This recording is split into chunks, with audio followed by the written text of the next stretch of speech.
Thank you for joining us. We are live. This is Singles Chat Reloaded, and I am so excited. So excited. I know I always say I'm excited, but my Single Chats Reloaded, they know that I love to do these. And we are here every first Saturday of the month at noon, and we are always here to kind of talk about those things that are on the singles' minds, and whether it's relationships, travel, money, it's a lot going on. And so we want to just have these conversations, all right?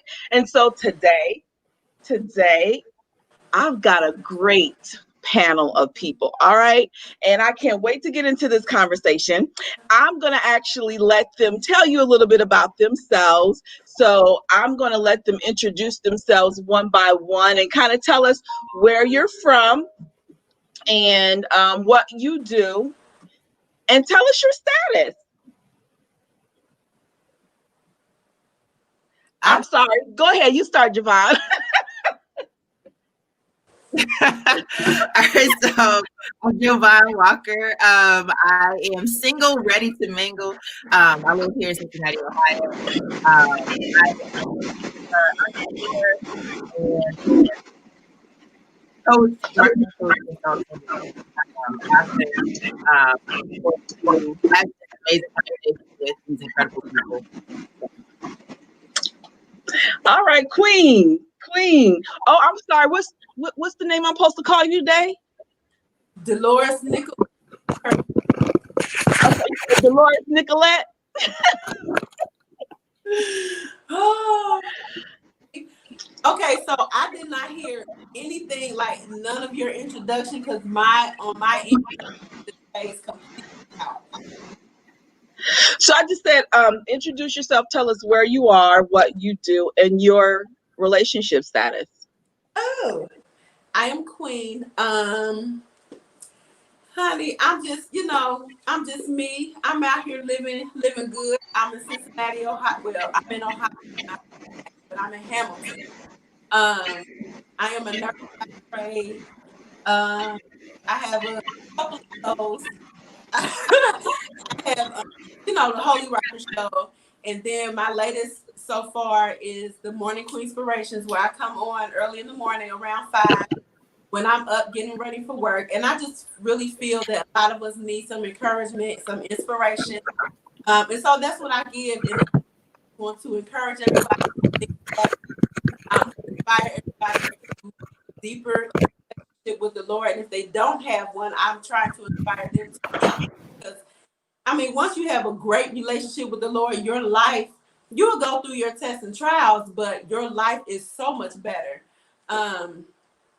And I am single. I mingled a little bit. I'm ready to mingle some more. Praise God. Do we have to tell our age? No, ma'am, not unless you want to. If we mingling, then you can ask me, because I don't look my age from what people say. Yes, and do check out her 5 at 5 in the morning. Queen Inspirations is really an inspiration. I love to listen to her every morning.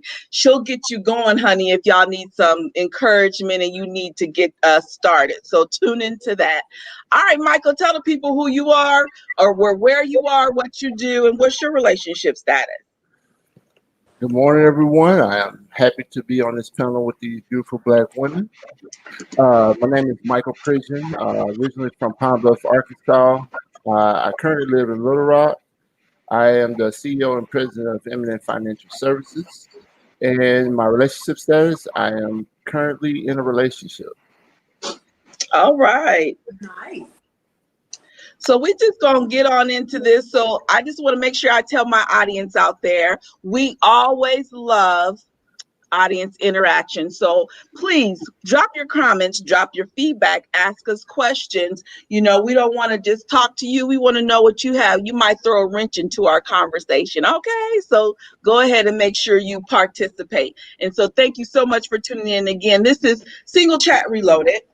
And we are going to talk today about relationship goals. And so I'm taking the book from Pastor Michael Todd. I don't know if you all can see that, but he wrote a book about relationship goals and how to win at dating, marriage, and sex. And so we're going to talk a little bit from this book, not probably the whole book, because no telling where our conversations may go. But we definitely want to are using this book as a guide to talk to us or to talk from this morning about relationship goals.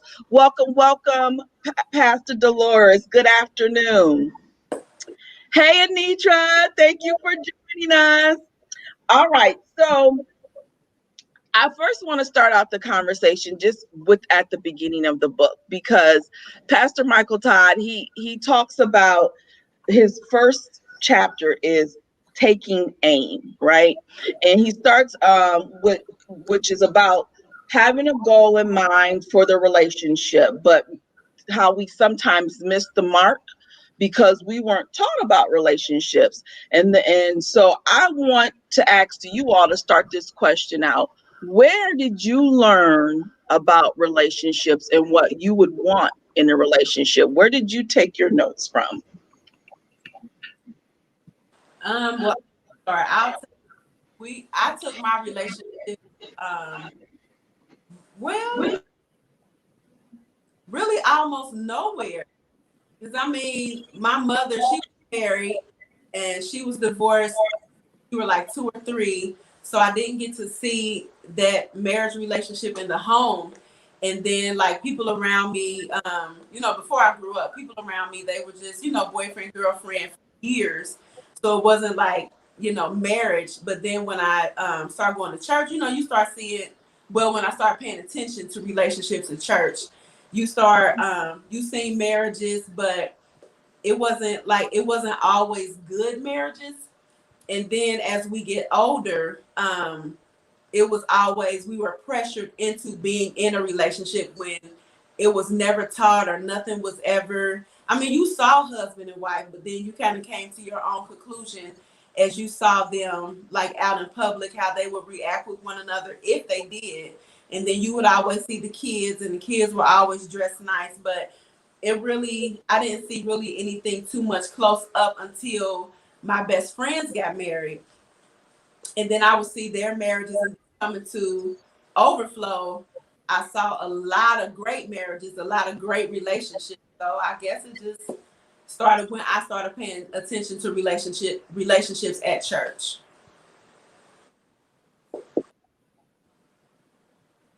I can't hear you. Sorry, I had to put myself on mute so y'all don't hear a bunch of noise. What about the rest of you? Jovan, Michael, where did y'all learn about relationships? Where did you take your cues from? I definitely can say that. Growing up, I grew up in a household with, my mom and dad. So I saw some things from a relationship from that perspective, whether good, bad, or indifferent. And then I also saw that when going to church too, like, especially having gone to Overflow and seeing like all the relationships and how, people were communicating with one another and all that stuff, and seeing this strength of some of the lengths of marriages. And seeing like some of the trials and being introduced to some of the trials and experiences that they've had, and being able to kind of glean from areas. That's where I learned more about relationships, like in a healthy way. So, Well, for me, I grew up in a broken family. My mother and my father started out married, and then early on in life they divorced.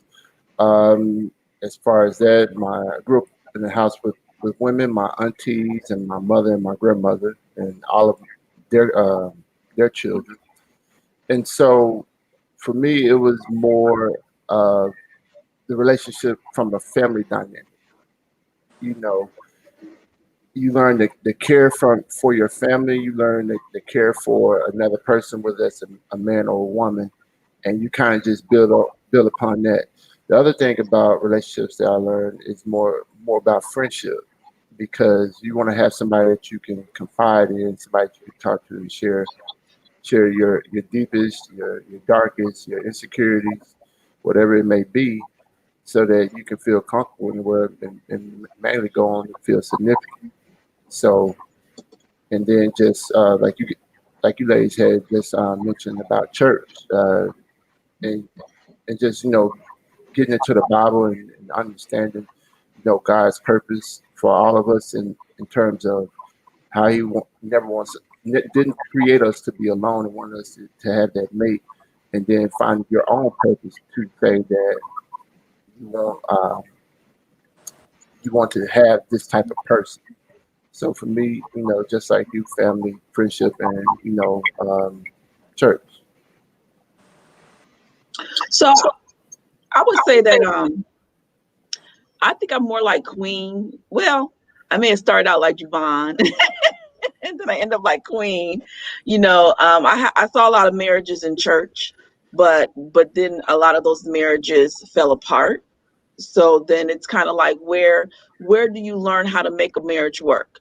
Because what I thought was ideal are now falling apart. So, they must have did something wrong, right? Or so we start to think, or at least I start to think like, well, I don't want to do what they did. So I'm just going to do something different. But then, where do you kind of get these goals of what a relationship is supposed to be and what it's supposed to look like? How is that really taught? Or are we just going based upon what we think we see? Or are we actually having conversations in the home and conversations at church? Like, are we just going based off of what we think we see? I would say for me, I went off on what I thought I saw until I started talking to my godmother, which is LaWanda. Um, and then like I mean, my personality, so I like talking to people, and once you kind of establish just like a little bit of a relationship, like you start to ask questions. I would ask questions like the mothers. I mean, and then especially when you hear stuff like you hear church, you hear gossip, you hear about people's marriages. So if I was a little bit close to that person, um, I would just ask the question, or I would say, why did y'all get married, or I would inquire about the marriage, and then I would learn from that. And then my godmother, people would talk to her about their marriages, and she would share, not saying who they are, but she would share with me different experiences, and then experiences with her own marriage. Because I'm like, why you get divorced? And well, she was just a evangelist, and I'm like, cause in the apostolic church, you are never supposed to get divorced. Like, it's such against God. Even if the guy is beating you or the woman is beating you and you're cheating, they're cheating. Like, they want you to stay together in the marriage. But when I've seen so many people get divorced, I'm like, so why are y'all getting divorced? So I mean, then they would, tell, and then I would hear, and then I mean, I hope I answered the question. It's your answer. It's just kind of like, where did you get it from? Are we just looking? Are we being taught? Because part of the thing in the book, he talks about, how it's not taught by your parents. It's not taught at church. And I know for me, I don't know that growing up, I ever really had anyone sit down and say, this is how a relationship is supposed to go. So how are we supposed to know what the target is if you're not taught what the target is, right? So the first chapter talks about taking aim and how we're missing the target, but how are you supposed to even make the target if you don't know what the target is? So how do we figure out what the target is for a relationship? Well, And is it okay if the target is not always marriage? right. Well, I would say that we grow up in a world where a lot of our opinions are shaped by the things that we watch as far as TV. I know that watching the Cosby Show, watching Martin, or even Fresh Prince, and all of those shows. I think we look at those relationships and how they had a varying dynamic of longevity and loyalty, as well as looking at Martin, there was always consistent conflict, but at the end of the day, they loved each other. And so I think we develop our ideas if we don't have anything to really just watch and study. We just look and see what's convenient for us, and then we kind of just you know develop our own interpretation of what that should be like. I think people that watch Martin, they see Martin and Gina argue and bust jokes and have this type of intimacy that comes off very aggressive and physical at times.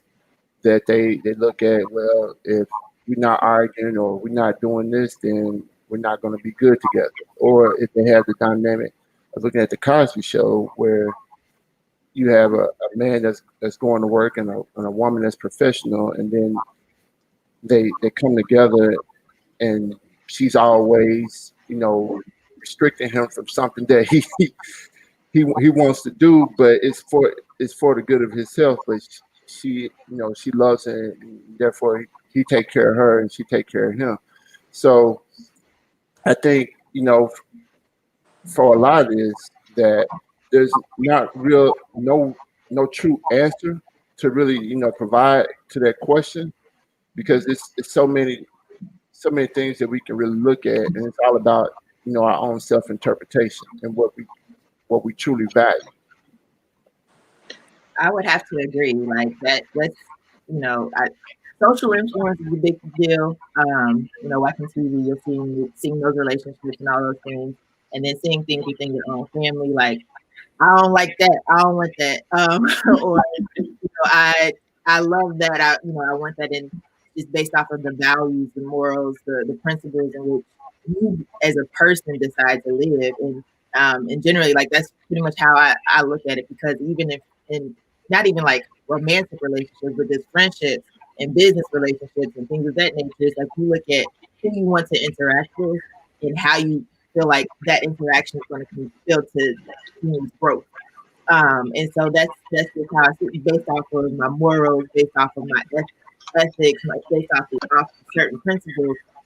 Those are, that's where I end up being able to have like a direction. Because when I was born 36 years ago, I didn't know, I didn't have no plan like, oh, I want my relationship to look like this. I didn't know what relationship was. So just building time and understanding like how to navigate through life, and then seeing who is for you and who is not for you, and how you want to build with the people that are for you, and what to look at when it comes to like those potholes in relationships, and then just like navigating through it is what, kind of looking in terms of how to shape how you want that relationship to shake out for you. So basically, trial and error with past relationships kind of shape your ideology for what you want right now. So you kind of take what you learned, realize what I like, what I didn't like, what worked for me, what didn't work for me, and now I've got my list. Right. Can we talk about the list? I'm probably jumping ahead of some things. I'm looking at my questions here, and I think I'm jumping ahead of some things, but Jovan, you done took me there. All right. So he says to rip up the list. All right. He talks about ripping up the list. What do y'all think about ripping up the list? Do we need to have a list, or is it just that our list is not realistic? Like, what do you think? Do we rip up the list, or should we have a list? I think, like, for me, the list that I had 20 years ago, that list, that needs to be burned, because it makes no sense. It makes no sense now. Like, when you grow and you mature and you get healed from past things and you experience new things, and I mean those lists. Like, I was with a friend yesterday, and she said basically, I just want you to be saved. Be saved, love God. Because, I mean, on my list, I still want you to be tall. But, I mean, the list really doesn't make any sense. I just feel if, they say we have a standard in God. So if that standard is cool, that standard is met, we agree on certain things, you spiritually cool, you spiritually there, then, I mean, I don't really have a list. I mean, I ain't gonna say some of the stuff on here, but I don't really have a list anymore.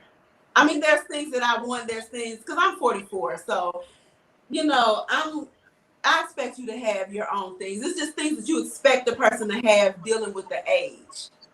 But But isn't that the same as having a list? not, I don't think so. I don't know.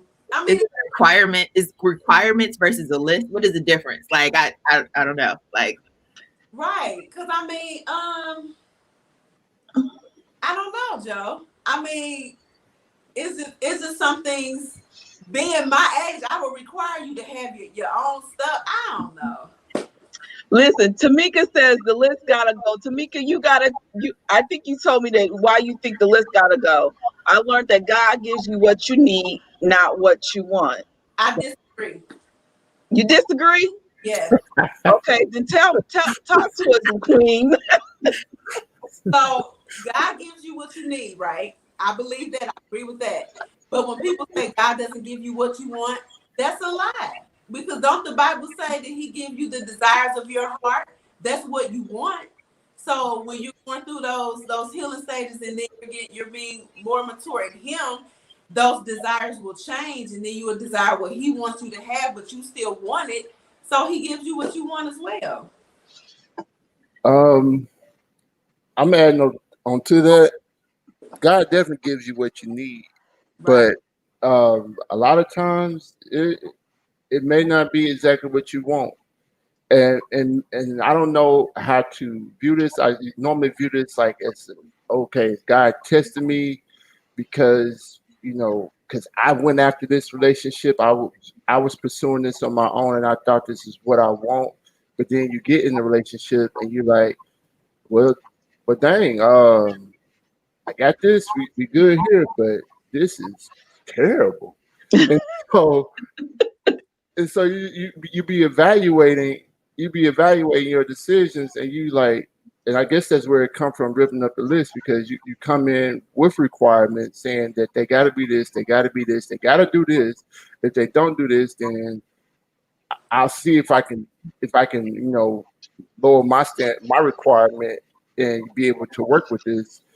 But at the end of the day, it's like if God presents something to you, then it's on you to really do the growing part, because it might be something that you have in yourself that you haven't you know had the time to grow, or been with somebody that can bring that part out of you that's going to help you get to that next level that God wants you to be in your purpose. Right. So I think where the ripping up the list comes from, it comes from that we have these expectations, but the expectations really revolves around what God expects you to have and what God wants you to have. And therefore, sometimes you go about seeing the things like we talked about previously. We see the things that we look at TV, we look at music, or any other social influence like family and friendships and things. And then we say we want this, but then when we really get in that position, we realize that we don't want it, or we don't even know that we truly can have it. So then it's just a matter of being with that person that can truly bring that out of you, so that you both can be in alignment with each other. And once that happens, everything is good. So you said a lot. I gotta think for a minute, but I'm gonna share a couple comments. So Katana says, I agree there's certain things you expect a man or a woman to have according to their age.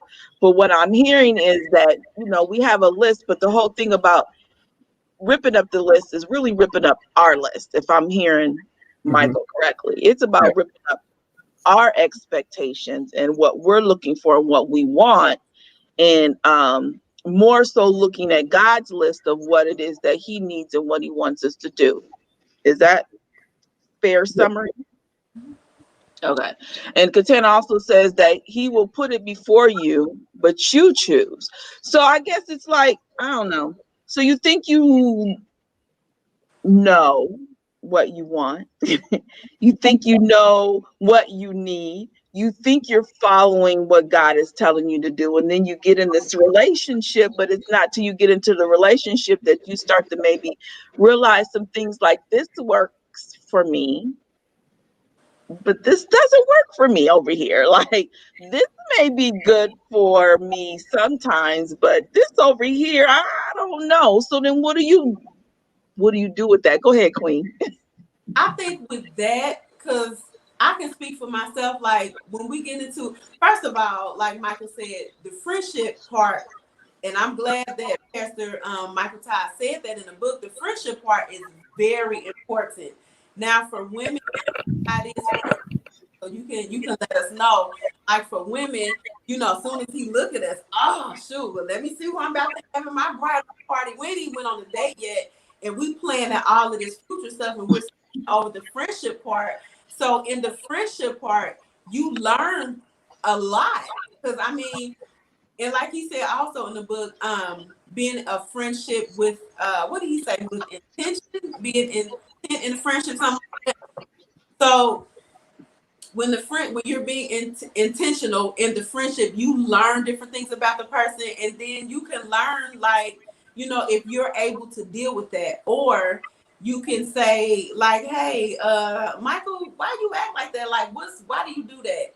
And then, since y'all are friends, then y'all could, maybe even dismiss the part or help him get over that part. So you may not have to deal with it if you get into a relationship.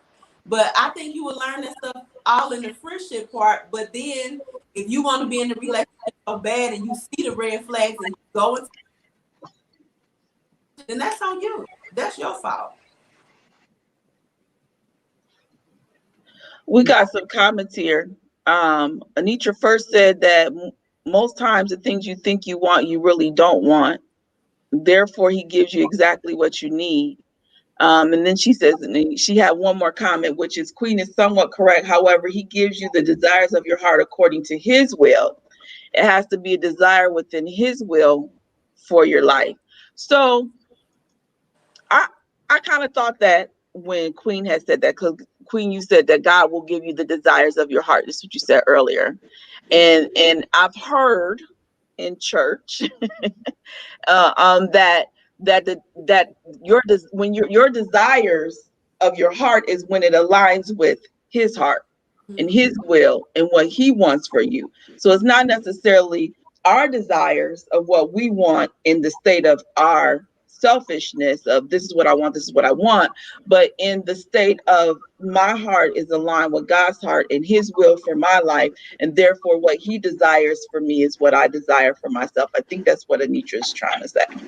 I would agree. I would agree with Anitra. I'm sorry. Go ahead. No, go ahead. So I would definitely agree with Anitra in that regard, because when you think about all like when you think about the list really isn't God's will. Like, it's not all the way God's will. Like, you got to be 5'8", because I'm 5'7". Like, that is not necessarily the specific thing that God has for you. I think in terms of like all the things that God specifically has for us is greater than our imagination. So even if we do have a list for certain things, it's like we have to still make sure whatever we want aligns with what God wants and intends for us, right? So it's not necessarily based off of, well, it's got to be, you've got to look a certain way, you've got to do a certain thing outside of knowing that you love God. That's pretty much my requirement. Like, you got to love God, because you got to believe in each other, right? And on top of that, like, that's because I know that's the desire of God's heart for me and my desire, like that's where what God has for me. So I know that we at least going to have that part, right? But other than that, like some things, like I used to be like, well, he's gonna be like real tall from my dad's tall, but people that I've talked to not tall. So I realized that was not necessarily, what is for me, because the package like what I'm thinking is supposed to look like.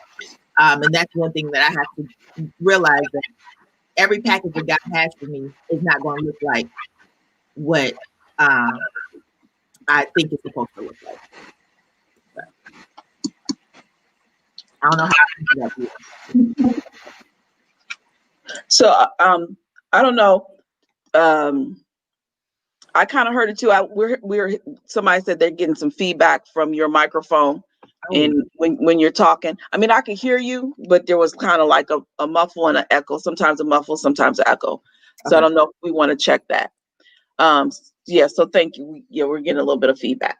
All right. So, but listening to what you said kind of takes me to chapter 2, before the person. All right. And that's kind of like what is God's plan for you? Because what are you doing before the person to figure out what it is God's will for you, and what it is that he feels like you need because of where he wants to take you? How do we even begin to figure that out so that we're looking at God's list instead of our own list? How do we even begin to know what God's list is for us?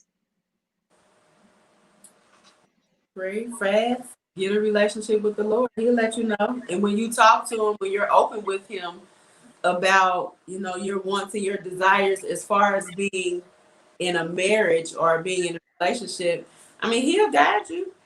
He'll be like, nah, you being petty, or you being doing that.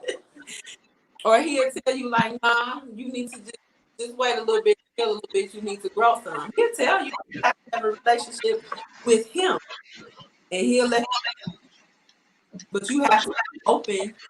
Then when you ask a question, you have to be ready to hear and obey. Okay, so talk to the person who doesn't know anything about hearing from God. We don't have a relationship with God. How do I even begin to make that connection to hear from him? What is that like to even hear from him, to know what he's telling me to do in my life? I would say, well, I mean, we got Pastor Joe here. But I would say, talk to somebody that's spiritual, that's godly, and let them kind of mentor you. Read your Bible.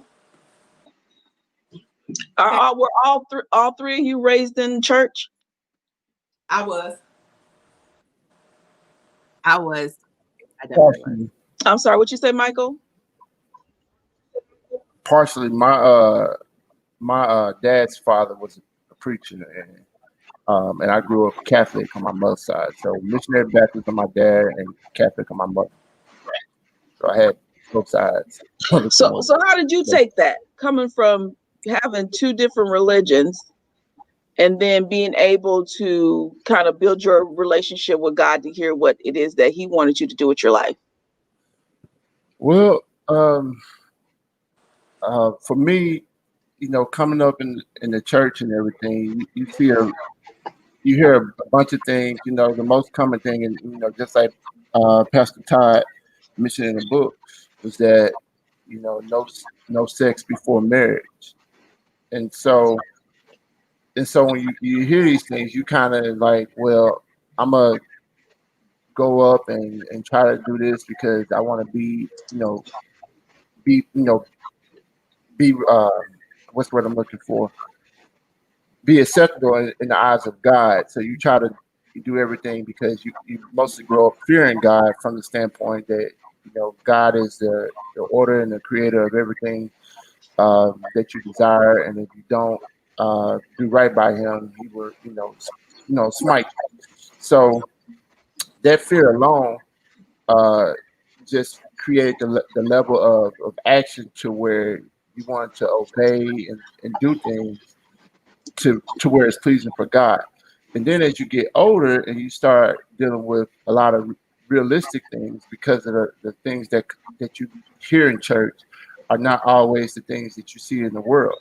So then your interpretation develops different, and then now you focus on more the personal relationship that you have with God rather than the relationship that you have with God at church. And so for me, before the person comes from just being in my office, writing my journal, and just writing everything that comes down to my mind, and just basically saying that I want this. And so saying that I wanted a certain thing allowed me to get it because I've always focused on what came from my mom, which came from God because it had to come from somewhere.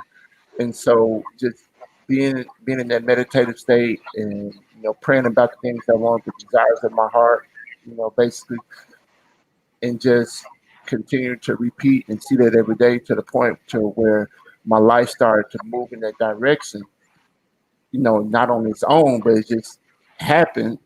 So to speak. Magically, if I can say that, to where um, my relationship with God personally just got stronger. So the religion part really wasn't really didn't have as much weight in my adult life as it did in my younger life.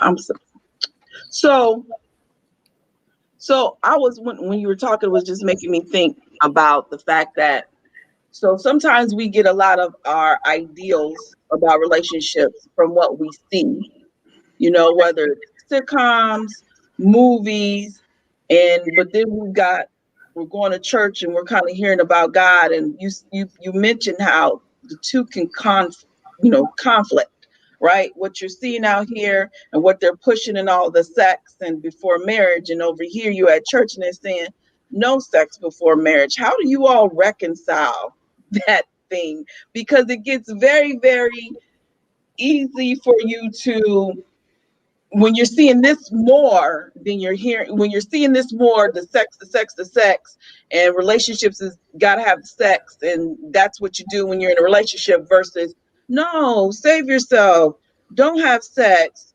spend that time with God. I feel like even though you get this from church, it's heavy over here. How do you reconcile that thing? Ladies, I guess if no lady wanted to speak. I would say it's hard to reconcile that because again, you grow up with you grow up develop in you with a certain passion for life, and that energy, that physical energy, is going to be in you. So you're going to desire a certain thing, to where you look at your relationship at church and you see things and it says don't do this, and you don't want to do it. But being that we grow up curious, just like Eve in the Garden of Eden, when she ate the off the fruit of the tree of knowledge, that curiosity tells us that we want to find out what it is. We don't want to rely on someone else's expectations. We want what somebody else's experiences. We want to have our own. So in having our own, we got to put ourselves out there in the fire and see what's going to happen. And then if we get out there in the fire, we learn then, well, you know what? It's not that bad. It's not that bad. And then you might get to a point where, oh, it's not that bad, and I enjoy it, and then I enjoy it so much that then it becomes destructive for you, and you find yourself just like we talked about previously. You find yourself having that list because now you you've done something that wasn't in the order of what your life should have been. So like going back to the book, he had the order that and I'm paraphrasing. You have the relationship with yourself, and then you have the marriage, and then you have the child, and then there's another step in there too. But if you're doing things out of order, you're gonna have some destruction until you can go back and start back at step one, to where, okay, I was told this, but I'm doing this. So how do I bring these two together? Well, now I just got to focus on me, because I want this, but if I truly want this, and I'm saying I truly want this, I want a relationship with someone. I can't be out here, spread myself around, trying to get whatever it is I want because I like it. No, I gotta settle myself in and say, well, I want a relationship. I want my relationship to look like this. So therefore, I'm a deny myself this for a while so that I can have this in which what I truly want. And I think that's how you really reconcile the two. You're on mute. Sorry. Can you hear me now? All right, cool. So I could agree with Michael in terms of, saving yourself for the person that you really want. Like that is me. Like I am she. I am saving myself for the person, not necessarily that I really want, but what God has for me. Of course, I'm making the decision to be like, yeah, I want to be with this dude. But at the same time, it's like, even though there's both sides, like church is saying, don't do it. And then you got, the world's like, you got to, in order to explore who you're really supposed to be with, you got to have sex with them. You got to experience all this, everything with them. And I don't really believe that every experience is best for me. You know what I'm saying? Like, I know that I live according to, aspects of the Bible. And I do understand that if I were to ever fall, that God would still pick me up. But at the same time, my goal is to stay in the lane of being ready for the person that I want to really be with, and not necessarily just going with what I hear outside of, the kingdom walls per se. Because there's a lot of enticing things out there, but there's a lot of enticing things in every aspect of life. But it doesn't mean that I have to do it.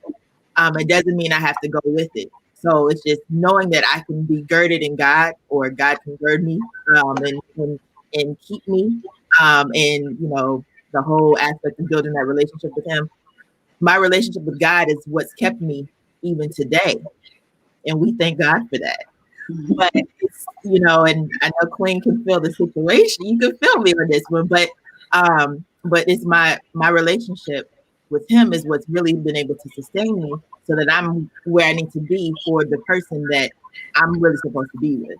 Now, I ain't met dude yet that I know of, but I'm just saying, like, at least I know that I'm, where I need to be, and not like really throwing my body all over the place, because I don't want to be torn. I don't want to be broken unnecessarily. I don't want to have unnecessary stress. I don't want to be on the verge of suicide because dude said he was with me, and then all of a sudden, like, I gave it up, and it was like, crushing me because that's all he wanted. He just left me right after that. Like, I just don't want to experience some of those things. And so because of that, I'm staying in a place where I am, pretty much in that alignment aspect with where God wants for me. And I can still have fun too, without having to have sex. So I'm that's my take on that. I want to hear your take, Queen, but I'm gonna just read this comment real quick. I don't find it hard to reconcile once I made up in my mind, heart, and soul that I am a believer and I want to do what is pleasing to God or what pleases myself and whomever else. It makes saying no easier. Not easy though, just the standard I choose to live by. So, I guess once you make that decision, it's easy to just go by your decision, even though sometimes it may be very, very tempting. Queen, how have you reconciled it? How have you been able to not let the relationships that we see here on TV and in the media force you to do something differently than what you're taught at church? Well, I whole different story that a whole long time, just because of my background, and then with church, and then just for me, like, and I think I've shared it before that I was, sexually abused when I was younger. So a lot of doors were open for me. So I had to involuntarily and voluntarily. So with those doors being open, I've seen a lot, I felt a lot, I've dealt with a lot of consequences. And me, being saved and really wanting to please God, like Mike said, I don't want to deal with the consequences of just going out here and having sex with any old body. I mean, honey, I wanted to a lot. I mean, we right. Things like I can call a couple people now, like, hey, what you doing tonight? But I choose. my heart, like Monica was saying, my heart is more in tune, and I guess I know for sure that I want to please God. That is my purpose. That is my goal. I don't have time. I'm too old to be messing up. Like, I mean, I'm too old to just be out here just throwing it out there. Like, at some point you have to be mature enough and just be like, no, I don't want to deal with those consequences. I've seen the doors that have been from I haven't had sex, but I've seen the doors open from my abuse, from sexual abuse. So if I'm just out here about to be like having sex with everybody, that's more doors open and more time that I have to spend closing them, more time I have to spend healing. I done healed from a lot of this stuff. I'm not trying to go back there. So, and I've seen, not trying to be overly spiritual, but we spiritual beings. So I've seen demonic forces and I've seen perversion spiritually. I don't want to deal with it. And if I have to be a virgin the rest of my life, Lord God, that is not the prayer or the one. Not the prayer or the one. But if I have to lose my virginity on my own terms, because I'm not going to say on my own terms, if I have to lose my virginity just because I want to go have sex out of the will of God, I just not be having sex for my life, because I'm not about to deal with all of that. So I guess to answer the question from all of that, I'm just not going to do it. I don't have time for the consequences. Okay, so you said a magic word in your answer, which takes me to the next thing, because in the book he talks about purpose. And one of the biggest things is that you should understand and know your purpose before you get into a relationship. And that's based upon, if you know your purpose, then it can help you in determining whether or not the person that is before you is going to work for you, because you don't want to be with someone who's not going to support your purpose or can't help you with your purpose, or y'all purposes don't even kind of flow together, because then it's going to be difficult for you. So question, first off, you all on here, do you know what your purpose is before getting in a relationship? Have we really defined our purpose? I'm a vote. You said what? I'm a vote. Yeah. I would say mine is still evolving. So just for Michael, if yours is still evolving, how do you choose someone based upon your purpose and what you need if it's still evolving? Well, I think you choose someone from the point of, how do they complement you? Because you need somebody when you're weak, you need them to be strong for you, and then at the same time, you need them to be. Are you raising your hand? Throw me off. Quick question, because Michael, you're in a relationship. So how does this young lady, because you said your purpose is evolving. So how did you choose to be in a relationship with her, and how is she helping you see your purpose? Oh, okay. Well, I would say this, and I'm gonna try to be as short-winded as possible, because I'm a little long-winded when I explain. It's just part of me being an accountant, because I have to explain everything in detail. So prior to the relationship that I'm in now, I was in a 3-year relationship. The 3-year relationship was good for the most part, but it had a lot of destructive qualities that you try to reduce them down, and it never would build to a level to where it could really go somewhere, because there was insecurities on both sides. But most of that revolved around the insecurities that I had in myself, because of certain things that I would say this, and just keeping it all the way 100. being a man and doing things outside of that relationship, not cheating per se, but not disclosing everything about the in the relationship. Okay, so fast forward, the breakup happened, and then get into a relationship. It was it was a day that I was walking with one of my friends, and it's this woman that I've known for 15 years, and I've had one experience with her to where we met, we worked together, and then we finally talked or whatever outside of work. But for 15 years, this woman stayed in my mind. And so I was walking with my friend, and then I was downtown Little Rock, and I just asked God. I was like, "Hey God, I want to know how this person is doing, and then I would like to see this person before anything else. Just want to know how she's doing, she's safe, and all of that." And that was my prayer, just praying about this person, just to see this person and see how life has been for her.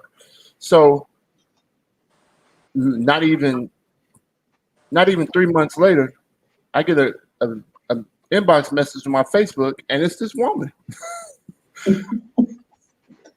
Yeah, it's this woman. She's been in my mind, living in my mind 15 years, and here it is. She's talking to me out of the blue, and I'm like, "Whoa, all right, God, look at you delivering for me." And so then we talked, and the first day we talked, it was like she was looking for the same thing that I was looking for.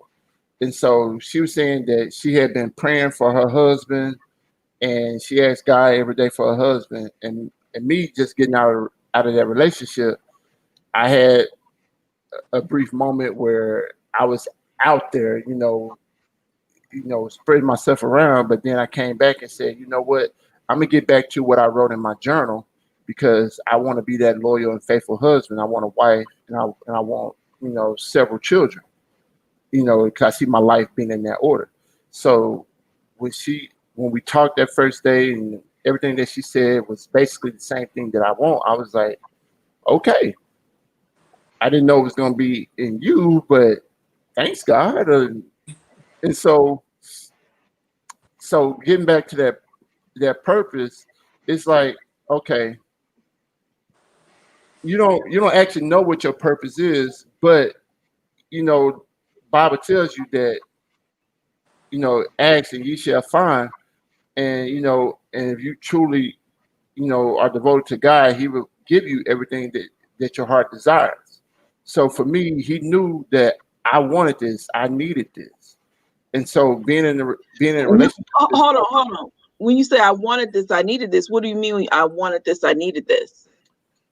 Well, I'm about to get to that. Okay. So He knew that I wanted a woman that would be there and support me emotionally. That would, because I give to a lot of people. I give myself out. Like doing the work that I do, I'm usually spending hours upon a time, not really spending a lot of time with my son, and just working to uplift somebody else. So when I'm down and I need some build up, she's there to help me, whether it's we're watching TV, or going and hanging out, or cooking dinner, simple things like that. Whereas it's a lot of things that I can do on my own, but it's having somebody there that can do that for me. But And how, then, like, with your following to your purpose? well, falling to my purpose, allow when I'm talking about being an accountant, like I started my business and everything, and now my business is flowing. Before her, I was working towards to get to a certain level, but being with her motivated me to try to do better. And so it helped me to step my game up, because it was some things that I was lacking before I got into the relationship. Now that I'm in this relationship with her, my purpose is continuing to evolve, because I see the things that I've asked God about, and He's delivering. Maybe not exactly on the time that I would want it to have, because everything that we want it early in life. But now that I'm 38, the things that I've been wanting are now starting to come to me because in this order. Like before the relationship, I couldn't even get a life insurance policy for myself or my son. Being in a relationship with her, now I'm able to get two policies with the same health concerns and everything. So it's like purpose evolving to where God delivered on what I asked Him for, and so now it's my job to make sure that I continually see that He delivered to me. And so if I want to have this successful career, I want to have this, then I have to move in this order without this destruction that I used to do to myself, basically self-sabotage, because some things that I would be in and be like, nah, I don't really want that. I want this. I'm used to this. I need this. But then you try to get out of something that you're in because you either feel like you don't deserve it, or you feel like, well, that I don't need that. But when you with this person that God delivered to you, and it's basically everything that you need, or things that you don't know you need, and that you learn that, what, I needed this to get me here. So Become easier. exactly. So it takes a lot off the weight, because it's like, the saying goes, it's only so many things that one person can accomplish, but when you have another person with you, you can accomplish a lot more together. And so just being in that relationship, it's allowed me to help myself get better in what I do, and then at the same time, her being in a relationship with me it's helping her get better at what she's trying to do for herself. So Jovan and Queen. So I have to ask you, because you two are very successful in where you are, and I believe that your platforms provide you to be able to pour and help into others. Because Jovan, we've been working together, but I know from what you do, you've got to come across people where you've got to give those pep talks, and you've got to give that encouragement, and you've got to push them, and and so you find yourself, as a marketing coach, you have a platform where you're pouring into people, and the same thing for Queen as a nurse. You have a platform where you're pouring into people and you're able to minister. But when you pour into people like that, that can be taxing, right? And how do you all handle, and where do you get your support from being single? And then how do you think that's going to impact you when you finally do start dating someone? I mean, because you're not really going to be emotionally reliant, because you've been kind of doing this without someone, right? Does that question make sense? Yeah. I would say, honestly, when I am talking to people and I find myself like giving them a pep talk, for one, I really believe that is part of my purpose, right? To influence people to do something better, to do something greater. I feel like it's part of the Great Commission. The guys say, "Go ye therefore and teach all nations." So, that's what I'm doing in my space that I'm in. So when I do find myself giving pep talks, I do have times where I'm like, "Hey, this was amazing, but dang, I feel like I need to go to bed now," because it can be taxing, and aspects to help strengthen me in that time. Of course, prayer is one of those things, but also like just the people that are around me that I trust. I just talk to them about just different situations, because it helps me to like gain better clarity, but it also helps to strengthen me a little bit too. So that is definitely like, utilizing my corner, going to the corner, just like a boxer will. They get that little wash down on the face, pat down, all that stuff. But it's like I get that from my people, like my friends, my family.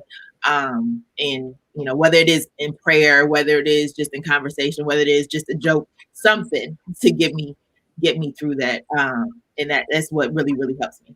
And I think that even in getting in a relationship with someone, of course, I'm going to be looking, there's something I would love to experience, like somebody that's always going to be boosting me up as I would. So, but like somebody that will be supportive in that aspect, like, okay, I know you had a long day. What can I do to make your day better?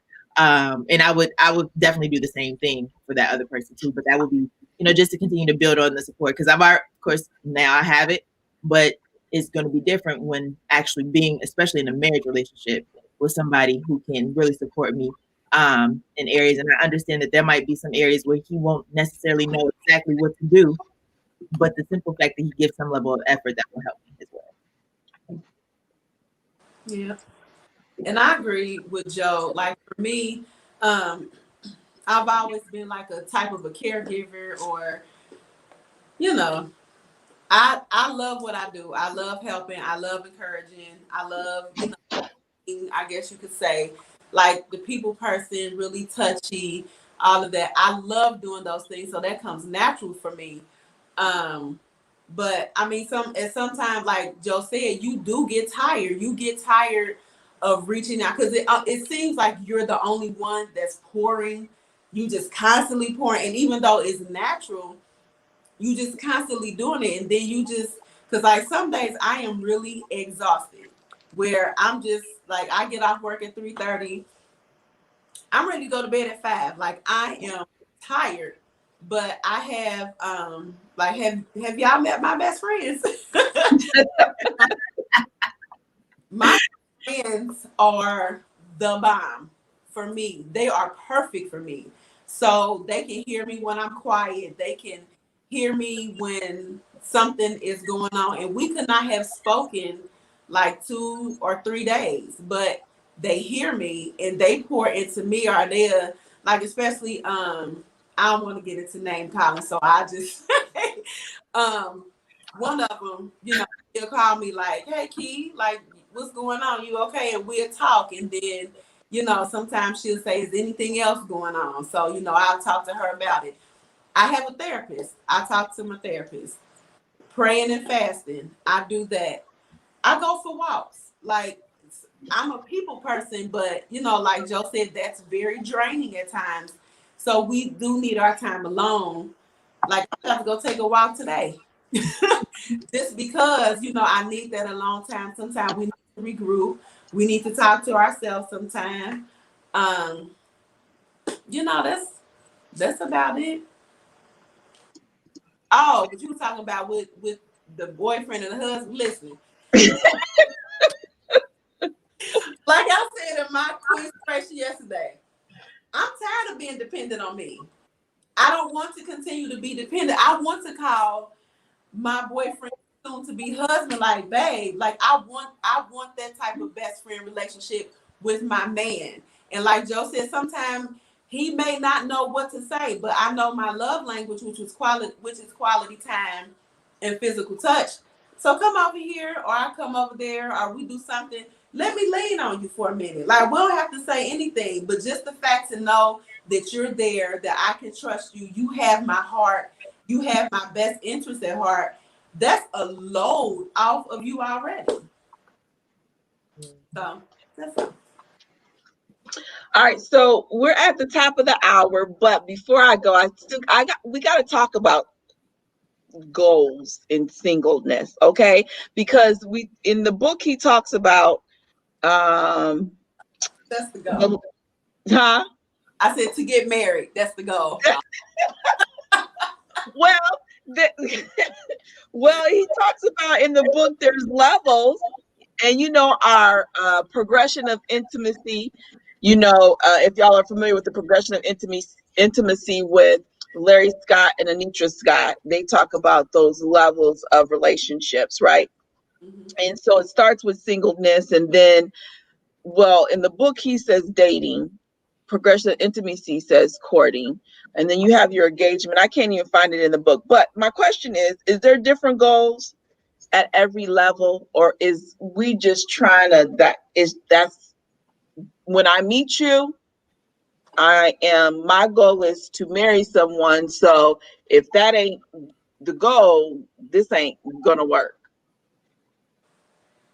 Mm, I kind of think it'll all come out in the friendship. Mhm. Because I mean, you have to like So what's the goal in the friendship? What's the goal? the goal in the friendship / dating, or maybe just friendship, is to collect data. Let me see how you are. Like, I may like you physically and from what I've seen and know of you to this point, but let's continue this friendship relationship so I can know you behind that point.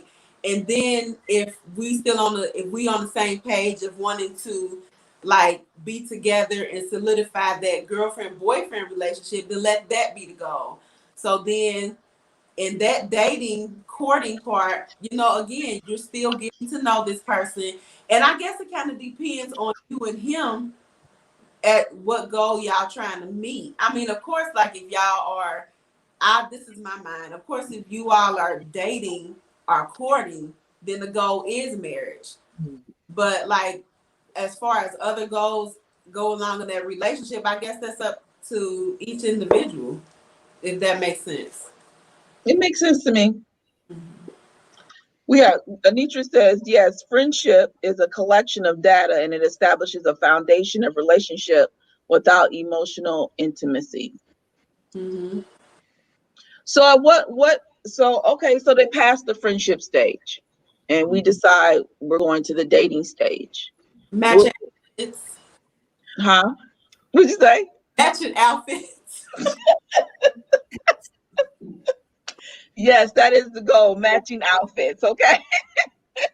No, Pictures, Oh, no. photo shoots. right.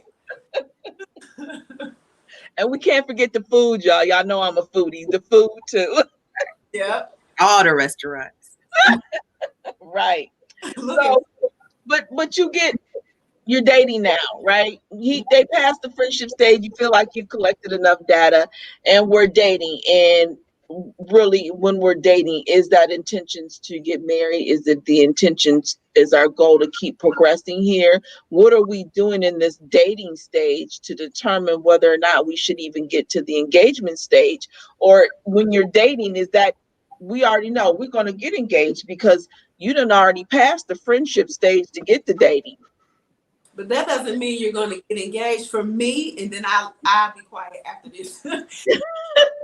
I'm going to still collect data because I need to see how you are. I need to see how you are with my friends and my family, your friends and your family. I want to see let's get past the honeymoon stage. I want to see as much of you as I can. I want to see how you deal with different things when you're angry, when you're sad, if there's a big loss, if you deal with depression. Like, I want to know, for me, I want to know, like, I want to be really intimate to know if it even needs to get to an engagement. So What you other two? What do y'all think? What's happening in this dating stage? What's really the goal? What are we trying to figure out here? How we gonna work together? I mean, right. like if we have, I mean, we made it through the friendship, so we've figured out who we are pretty much. But now, of course, we don't know everything about each other. But even as we're in the dating aspect, we're finding out more in terms of how we can work together, and how situations arise, what we do, how we interact.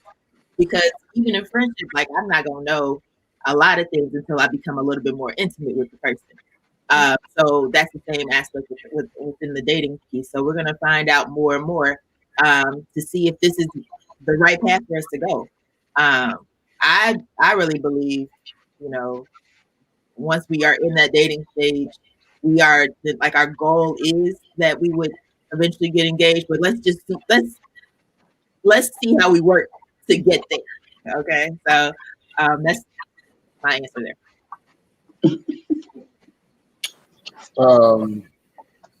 Being that I'm the only guy on this panel, We said we take it easy on you. Right. I would say, as far as dating, I think during once you pass the friendship stage and you go into the dating phase, you're just continuing to, like you said, see how you're going to work together in different situations, different scenarios. Um, I think you dealt with a series of things. Like, there's gonna if you're dating for a while, you're gonna deal with somebody being sick. So, and then they're gonna deal with you being sick. Are they gonna take care of you, or are you gonna have to take care of yourself? In certain situations, unfortunately, you might deal with a death. How does that person respond to that? Are they going to be there for you, or are they just going to be thinking about themselves? So I think, just basically putting it down is that you basically see how much of in the dating phase, how much this person's self-interest is valued over yours. Do they share much of themselves with you, or they just in it for themselves and just conveniently carries you along the way? Because again, and even with you being friends or starting out as friends, you can have one idea of what that relationship would look like with your friend. But again, if you're not asking the right questions, or if you're not getting all the information, or even if you just rush into the dating phase, you're gonna end up being with somebody you don't truly know. Queen, did you have a question or you had a comment? Yeah, I popped up, and I mean, you're married, so let me know. As far as also with dating, like, how much are you willing to compromise and give up? So if you're not willing to compromise, and you want everything to be your way, different things like that. So I guess that all goes in learning, or being intimate with the person. But like, if you can compromise, or, or you can't do like simple things, I mean, I don't think that's going to get to the engagement either. I Well, agree. well, I agree with her. I mean, if you're not compromising a relationship, or you giving yourself so much into this person, you're gonna be just depleted to where you become resentful, and then you're not gonna you're not gonna get past it, get into that engagement phase. For me, the engagement phase is really just a time to where you've already said that you're asking this person to marry you. So now it's just a matter of time before you get all of your family together, or get all of your witnesses together to really see take a vow of matrimony. The engagement phase should, if we're thinking about it in terms of engagement and where you have this brief period before you get married, the engagement phase is really the dating phase. Because if I ask you to marry me, then I already know that I already have the answers to anything that I've already had questions about, and so therefore I'm willing to. Those answers have secured me enough to where I can say that I want to be with this person for the rest of my life. If I still have those questions, if I still have those questions in the engagement phase, then I shouldn't be engaged at all, because I get to the marriage and I figure out that I didn't even ask this, or I didn't even know this was possible before. So, or you go into the engagement phase expecting somebody to be different. You know what I'm saying? So, like you, Queen talked about, the love languages, about quality time, physical touch, which is my love language, and so, and words of affirmation. But if you're not getting those things in dating, then you're not going to get those things during the engagement, and you're definitely not going to get those things in marriage, because the person that you're going to marry is going to be the person that they were in the very beginning. People don't change that much. If they do change, it's going to be changed by a little bit. And so you have to get all that out before you really ask that person, like, yo, we've been dating for a while, and there's really no timeline on dating. You can date a person 6 months and then be ready to marry them. Michael. I'm saying. It's time, baby. The faces. I I see see those the faces faces. saying you're going down the wrong road. I'm saying though, you can be if you're purposeful, if you're purposeful in what you're doing, then you ask everything that you need to ask according to your purpose. So you don't deviate from the purpose. If you know that person that you're in a relationship, if you know the person that you're in a relationship with, and everything is aligned with that purpose, then you basically just continue on that forward movement. And then because time is not promised to anybody, you shouldn't wait for a year or two or anything like that. If you know the answer now, then just go ahead and do it. So, here I go. I'm always supposed to get off of here, and then I got 50 million questions. Okay, so when we talk about the questions to ask, the things that you should be discussing, the conversations that you should be having to even know, do I go past this friendship stage? Do I go past this dating stage or whatever? And so, time limit though, really, how long is too long or too short to really be able to get all the questions answered that you need to know in order to really make an informed decision? I mean, we're when we look at the divorce rates now, divorce rates is really, really high, because then people get married and realize that what I thought I was getting or what I thought I had is not what I want. And is it because we didn't ask enough questions, or we just ignored the red flags? Ignore the red flag. Ignoring. I'm sorry, what'd you say, Jovan? I was saying it's probably some ignoring. Ignoring the red flags? Yeah, agree with her. I think it's both. Both. Because then what questions are we asking, really? Because then it takes me back to the list, because you're looking for someone who has certain qualifications or certain qualities that you feel like is going to complement your personality or complement your lifestyle. Because they say opposite attracts, but it doesn't always work. It ends up being a little toxic. I mean, if you someone with OCD and you like everything to be super neat, and now you with this person who's super messy and they don't never want to clean up after themselves and they never want to put their stuff away, and then this is somebody you decided you're going to marry, how is that going to work? Like, how are you going to get past the fact that they won't keep their side of the room clean, or they won't clean up after themselves when they leave the bathroom? And that's how are you going to deal with that, right? And so again, we say we don't want a list, we want God's list, but at the same time, wanting God's list, we got to still think about what's going to work for us, correct? Right. And I think, again, that comes with the friendship and premarital counseling.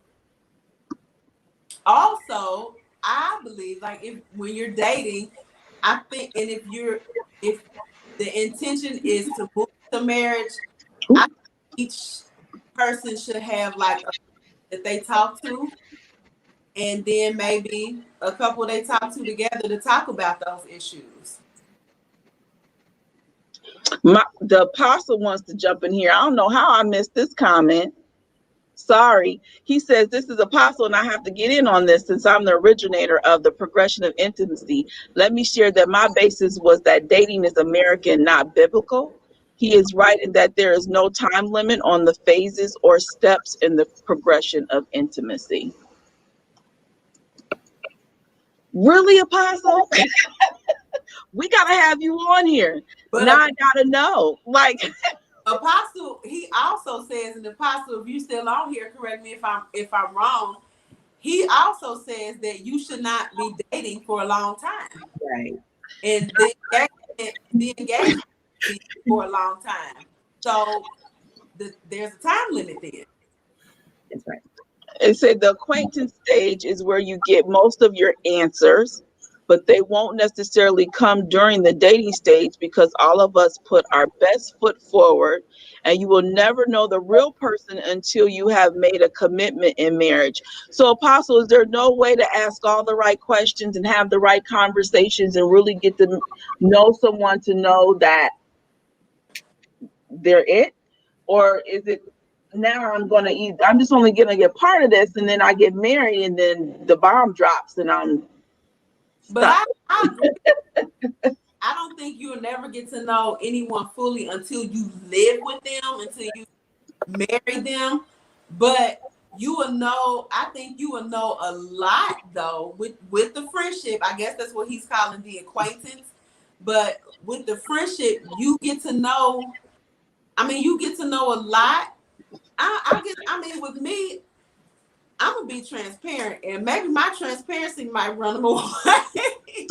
But I'm not gonna just let all of it hang out in the friendship, because you may not need all of that business of mine, depending on where it's gonna go. But when we're dating and then we're engaged, then yes, I think that there are certain levels of transparency, because you just don't want to start out and just have everybody have the guy know all of your business, and then he be like, oh, well, I'm about to go. Then you don't know if he a gossip or not. He can be telling your business to everybody. But if you in the friendship stage and y'all are just friends, why wouldn't some of this stuff come out if y'all are just friends? Because if you're friends, you can be transparent and you can be honest and you can be who you are. You don't have to put on airs and you don't have to disguise yourself if you are really just friends. That gives you that opportunity to see some of that stuff, right? Right, but I'm not saying disguise yourself or do any of that. I'm saying there's a level of transparency. Like if me and you went out, Angelina, I'm not gonna just like spill all of my guts from 1 year old to now, because if that needs to build, that trust needs to build. I need to know how you are. You need to know how I am. I'm not gonna lay all of it out on the table. So then that friendship stage needs to be lengthy then.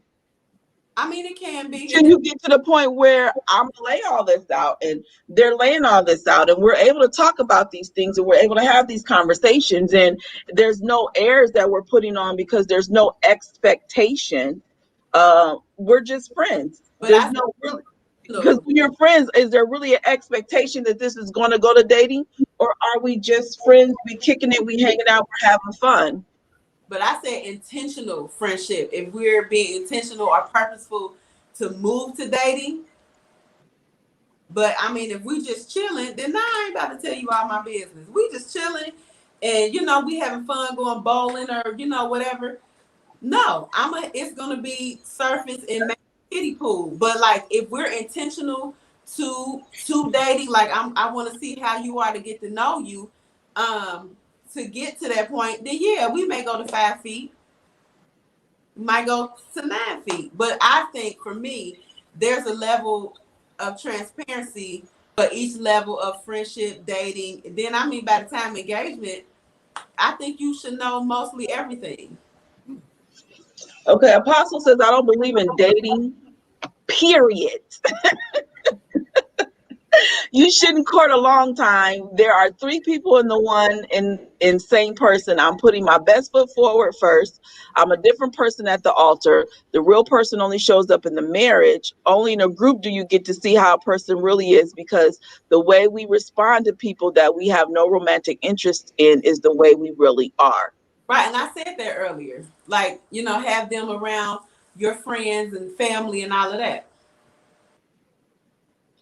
So Anitra's saying that typically friendship should be no longer than any other stage. But my thing is though, if I meet you and you're just a friend, I guess, I'm just getting to know you with no expectation that we may date or not, right? Or we just automatically saying when I meet somebody and now I'm your friend and we're talking, my intentional friendship is to turn into dating? Or is there such thing as just being a friend? That's it.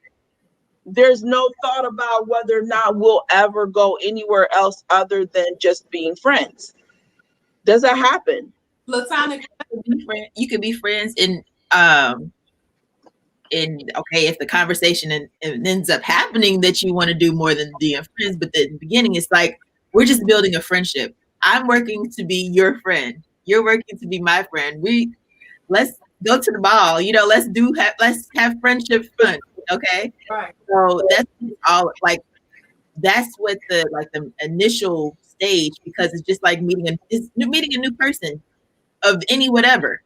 You're just trying to get to know the person, not necessarily like, oh, he is fine. No, he could be my husband. Like I'm not. That is not. I'm not trying to put this man on the altar. At the moment I meet him, I just want to get to know him. I just want to like, hey, what's up? What you like to do? What all this stuff. Like that's just it. I'm not trying to make it extra because I don't want to scare him away as a friend and lose a friend. So Anitra told us to ask you, Jovan, when Larry came into the picture, we were all friends. They all got to know him, not just me. Yep. We were all friends. Like we had times we would go over to Anitra's house, Apostle's house and everything. And Larry would come over and we would just play games, like play cards, all types of everything. Everybody got to know Larry. We were all friends. Like, and of course they began to develop more into having more time where they were getting to know each other. But the thing was, it was initial. Everybody knew we were all friends. Like everybody knew, well, Larry's new to the group. Let's hang out with Larry together. And then from there, it moved forward. So it says, in the context of progression of intimacy, there is something that precedes friendship, which is agreement. Same intricate values and agreement and principles, right, Jovan? Correct. I think he was just saying right, Jovan, but so that's what the comment said. They talking to you. But no, we have the same values. We like the same things. We like to, you may not like the exact same things, but there's some similarities, just like with any friendship. Any one of my friends knows what I like because we were like, oh, I do like this. They found out because of happenstance, whether we went out somewhere or we were just talking on the phone, finding out information about each other. Just like that whole, it's, dating is collection of data, but friendship is collection of data big time because you're learning so much about the person, like whether you take them around your family or not. That's that friend I'm gonna keep in the corner. Like that's these are things that you really put into place and really like assess as you're building a relationship with your friend. I got a question. I got two questions for all the ladies on here. Go ahead. All right. So just listening to you guys and talking about friendship, dating, marriage, and whatever. During the dating phase, and focus on intimacy because me being a man, we have our needs. What do you consider a healthy, intimate relationship? And then my other question: when is intimacy too excessive, or is there a point in time when you just I would say, do you deny yourself to not give in to the desires of the person that you're dating? You mean have sex? Yeah. Well, thank you, but Queen, I was just going to ask you to define it. I was just right out there with it. We are being a little PC, so So intimacy, you meaning physical intimacy? Because intimacy, as somebody put in the comments, is not sex. You can be intimate and not have sex. So are we talking intimacy or are we talking physical? Well, we're talking both physical and emotional, because at the same time, you, just like Queen said, you don't go into a friendship sharing everything. You got to build that level of trust to where you eventually give in to that person. But based on the desires of the person that you're with and what they want, what do you consider healthy intimacy as far as frequency and everything, and not just sex, but just intimacy period, which also can can include sex, what do you consider a healthy amount? And then at the same time, what do you consider excessive and destructive, to the point where you would deny, or do you get to a point where you feel like you will give in too much and then you begin to deny that person?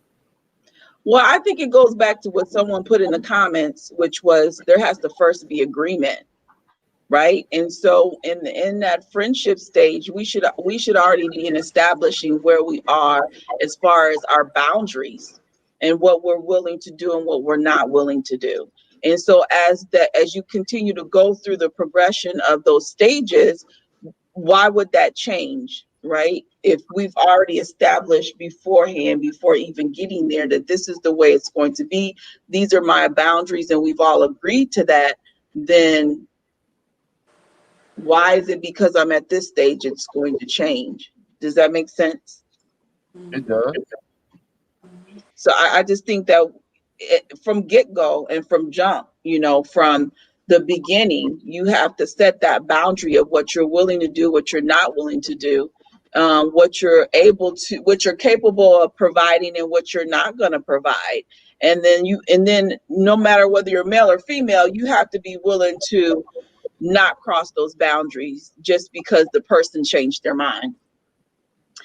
It said, this is still apostle. I perceive that while the statement was made, intimacy is still being defined as sex. Frequency connotes activity. Intimacy is a state. I agree with you, Apostle, but even when you take physical out of there, I still think that there is a agreement we have to have of what we feel and define we'll do and what we won't do, as far as even when it comes to cuddling, if it comes to kissing, if it comes to holding hands, that public display of affection, if sitting close to each other, like I'm not even going to do that because I don't want to even get tempted, even down to the conversations. You have intimate conversations. How is those intimate conversations going to go? Is there some boundaries with the things that we are going to talk about, or the things that you are even allowed to say to me? Because that either is one, offensive, one, we shouldn't be even going there, or three, it might even take us to a whole nother level that we don't want to go. So I still think that it's still, at some point, you got to have some agreements and some conversations and set those boundaries, even when it comes to conversations. But you don't want to have the boundaries so much that you are not having the conversations that you need to have in order to make some determinations, if that makes sense. Mm-hmm. Yep. I think agreement is key. I mean, it is critical, especially when building like that, like level of physical touch aspect. Like, okay, we can't do that, because it's just not going to work for us. So we would definitely need to have some levels of agreement in terms of like, okay, well, I'm not going to call you after a certain time because I just don't want to tempt anything. Like, right. Why would I call you at midnight? For what? Right. So like, don't call me during booty call hours. Like, it's whatever. So I don't want to do that. I don't want to tempt myself, and I don't want to tempt you with that. So let's just agree that we're not going to do that. We're not going to call each other at these certain hours. We're not going to spend too much time alone, to the point where, I'm going to feel it's cuffing season or what have you. And I just, want to watch Netflix for a second and know that Netflix might last longer than that. I don't want to do that. So let's agree in that regard. Let's just be very open in our communication so that we know what both expects, and they will hold each other accountable at the same time. Like, I remember I was talking to somebody, I was like, I can't be the one that's holding us accountable. You gotta hold me accountable too. Like, right. That's not two-way street. Like, it's not one person. Right. Exactly. Both gotta agree on that. All right. At some point, I gotta wrap this up. And so, anything that you all want to say before we cut out of here about relationship goals? Any last thoughts that you have on your mind? Don't rush it, and wait. And as much as I don't like the weight off, this weight is forever, honey. But even in your weight, I already told you what you need to do. She was asleep. I had to. But even while we're single and while we're waiting, we need to do things for ourselves. We need to make sure that we're whole. We need to make sure our hands are empty. We ain't carrying no baggage. Let all of that go. Get a therapist, exercise, take care of your body, do all of that because you want to present yourself just like you want that significant other to present them to you. Be able to present all of the things that you want to them. So that's all. Take yourself out on a date. You're worth it. Oh yes, I used to do that. Like I've taken myself on a weekend excursion before. Like, so do it. I mean, live. That's, you're here to have life in that more abundantly. Enjoy every moment of it because if you can enjoy yourself, it's going to be easy for you, someone else to enjoy you too. So, yourself right now. Just like what Queen said, like take care of yourself, get a therapist if you need it, because especially during coronavirus time, you've been at home too long. You need to talk to somebody. So, but yeah, like seriously, like get out and enjoy your life. Definitely add on to what Javon said. Get a therapist before you get in a relationship. Have a therapist while in a relationship. Definitely do therapy while you're in a relationship with that person.